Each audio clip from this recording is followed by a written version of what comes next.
This guide will help you understand how to request payouts using Gmail in a straightforward manner. Follow these steps to ensure a smooth process.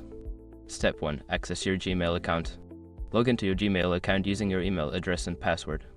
Ensure that you are using a secure internet connection to protect your information. Step 2. Compose a new email. Click on the Compose button to create a new email. This will open a blank email window where you can enter the necessary details for your payout request.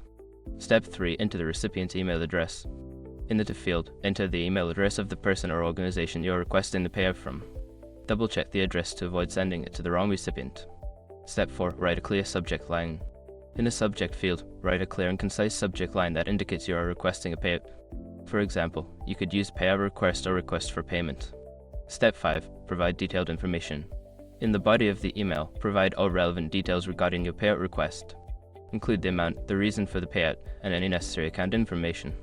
Be polite and professional in your tone.